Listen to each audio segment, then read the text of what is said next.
Geometry Unit 1, Lesson 9, Symmetry. So in this lesson, we want to look at lines of symmetry and also rotational symmetry in either separately or together, where we're told which one to find or we're asked to see which ones they have. So first of all, a symmetry is a characteristic of a figure in which we can take a figure and map it onto itself, and we're either going to look at reflection or rotation. So we need to have a line to reflect across. It's a line of symmetry if we can reflect it across that line and one half maps onto the other half.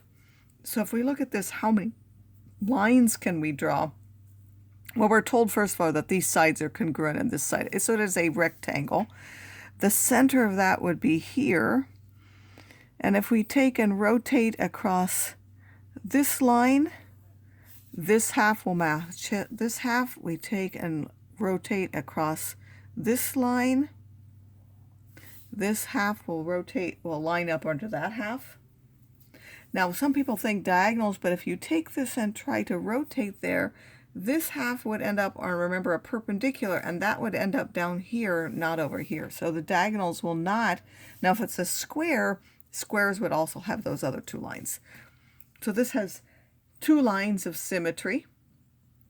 We could reflect across either of those lines and have the figure map onto itself. For this one, this is not a regular figure in any way. So all three of these have different lengths. All three of the angles are different. So if we try to rotate here, this half is smaller than this one. So when you have reflectional symmetry, one half has to be congruent to the other half. And no matter how we put a line here, we can't get those two parts exactly the same. So there are no lines of symmetry for this one. That figure has no line symmetry. For this one, again, it's a more regular figure. We have three congruent sides and three congruent angles. So I'm assuming that's at the midpoint there. So if I take and draw, that will be a line of symmetry where the right and left halves will match. Or we could do it to any one of the other sides. I'm not sure that's at the halfway point, so I'm going to take that there. Whoops, sorry, I slipped off of there. This will be a line of symmetry there, and if I do it the other way, if I go from here to there, that would be my line. I'm just going to connect it all the way. And this will also be a line of symmetry. So there will be three lines of symmetry for this one, so that each half matches the other.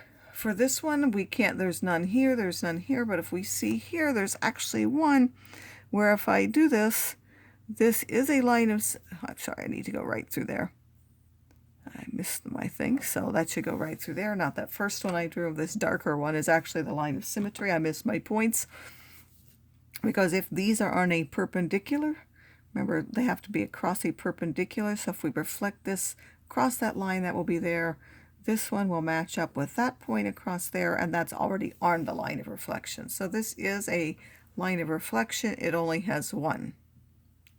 Now, rotational symmetry means that, first of all, there's going to be a center of rotation, and then we can rotate, say, one corner to, usually it's a corner, it doesn't have to be, one part to another part so that the figure lines up on itself. The smallest angle is called the angle of rotation, and then multiples of that will continue to work until you have all those that are less than 360. But the angle is really the smallest one, and then all the angles you can get as multiples. So this is the same sort of figure as here. It is a regular figure. In fact, those are the ones that will have rotational symmetry. They have to be regular in some way. So first of all, the center of this looks like it's about there. So that would be our center of rotation. And now how would we rotate that? Well, if I rotate it around this point, this one will map till here, and this could map till here. So I'm going to rotate one point to another point, and as I do that, all the other points follow. So if I have that as my center, what angle will I be rotating that through? I want to take this vertex and rotate until this one.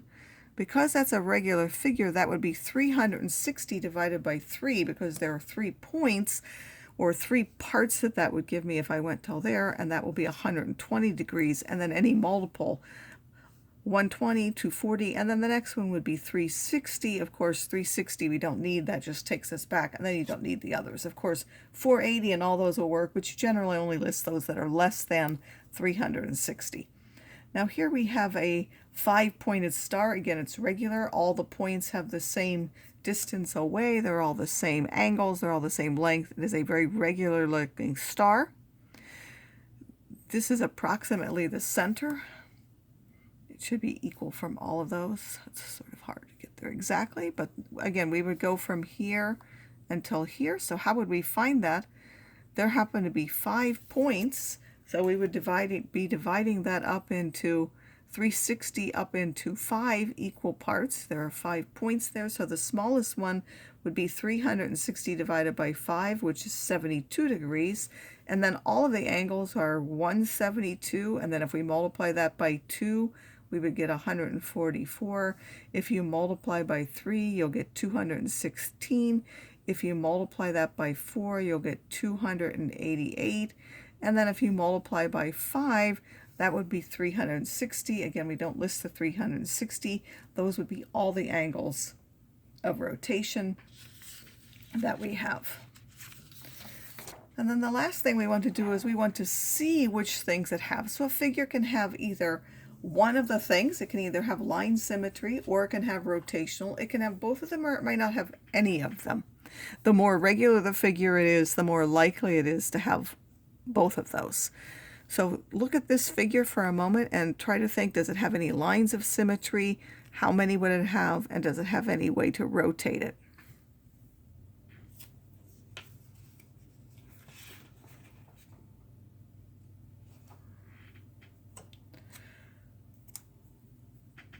So this does have lines. If you take this figure and you bend it across this line, the top and the bottom halves match. So you can do it there. You can also fold it across this line and the left and right halves will match. You can also go this way, so it is symmetric across this line as well. This half will match onto that one, and similarly you can also go here. So it does have line symmetry, and there are actually 4 lines. So it has line symmetry with 4 lines. Does it have any rotational symmetry?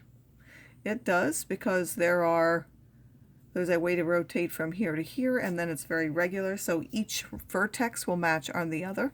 The angle that would be, I could go from here to here, so the smallest angle would be 90 degrees, 360 divided by 4, and then I could go any multiply. I could take this all the way over here, that would be 180, or I could take it from here to here, that would be 390s or 270.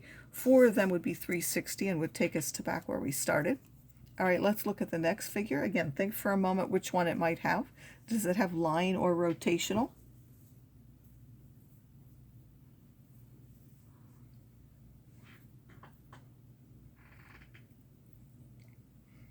So you can see here that if you were to go across this line, those left and right halves match, so it does have line symmetry. There is at least one line. Are there any other lines that would work? And if you consider any other line, no matter where you put it, this one isn't because there's no other arrow pointing down, so there's only one line of symmetry. What about rotational symmetry?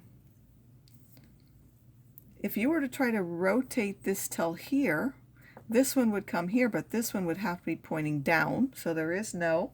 If we were to try to rotate till here, which is the same, then this one would also follow. It would also be pointing down, so there is no rotational symmetry to this figure.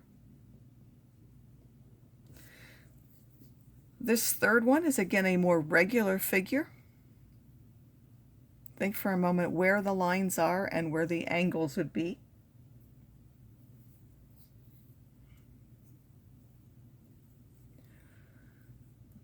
So there's a point here, which is we could go across this line, and that half matches.